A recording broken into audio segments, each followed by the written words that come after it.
waa common idioms in English language. waa sarbeebaha guud ee ku jira luqadda Ingiriiska.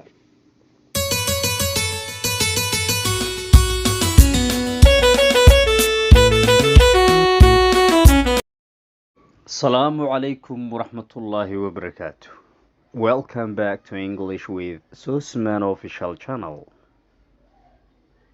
So this is a new topic which I'm going to teach you tonight. Kaasoo aan doonaya caawa inaan baro mawduucan cusub about ku saabsan idiomatic expressions.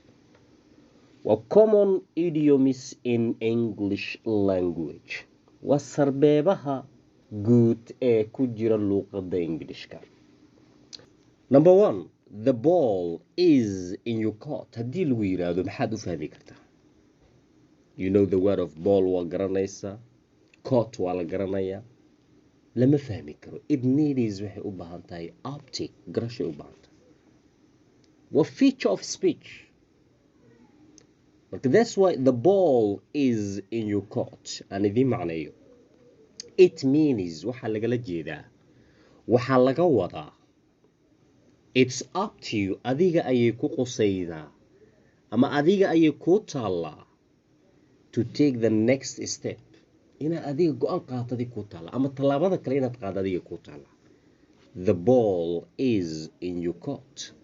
It means waxaa lagala jeedaa hadalka noocaas haddii lagu yiraahdo.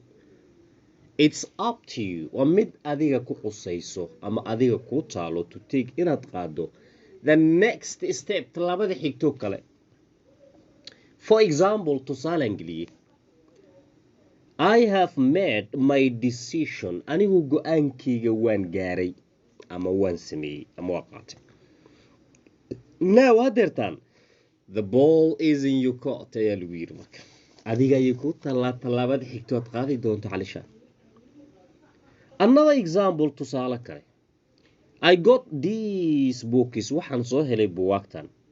The ball is in your court. adiga ayay ku qusaysaa ama ku taallaa tallaabada xigto to choose. aad ku xulato ama aad ku doorato between studying inaad wax barato or not ama inaad wax barinta u dhexayso.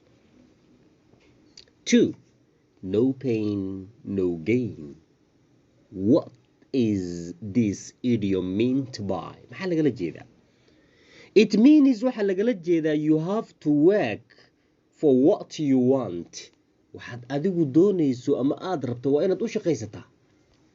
heshiixaad meelaha la fadhini ka kac. No pain no gain. For example, tusaale, the teacher macalinka always had iyo jeer says wuxuu yiraahdaa no pain no gain. waxaad doonayso ama adigu aad rabto waa inaad u shaqaysataa. An important example waa tusaale muhiim ah. Work, another example, tusaale kale, work on yourself. u shaqayso naftaada. And chase your dreams. ceersane ama burso riyooyinkaada. No pain no gain. Very good. At the drop of a hat. It means waxaa lagala jeeda immediately ama without any hesitation. aadan ka lalabeenin, adoo waxba ka labeen la-aanteeda isa markiiba. For example, tusaale, she was ready, diyaar ayay u ahayd to go inay aado shopping dukaamaysi at the drop of a hat. ayadoo aanan ka lalabeenin inay dukaamaysiga aado. Another example, tusaale kale, viewerkaas shaqaale aad u yar can find ayaa heli karo a new job, shaqo cusub at the drop of a hat. ayagoo aanan ka lalabeenin. Now step up your speaking power. Step up your pronunciation. Step up your pronunciation. Common idioms in English language. Number 1, the ball is in your court. It means it's up to you to take the next step. For example, I have made my decision. Now the ball is in your court. Another example, I got these books. The ball is in your court to choose between studying and not. 2, no pain no gain. It means you have to work for what you want. For example, the teacher always says no pain no gain. For example, or another example, work on yourself and and chase your dreams. No pain, no gain. The third one, at the drop of a hat. It means immediately without any hesitation.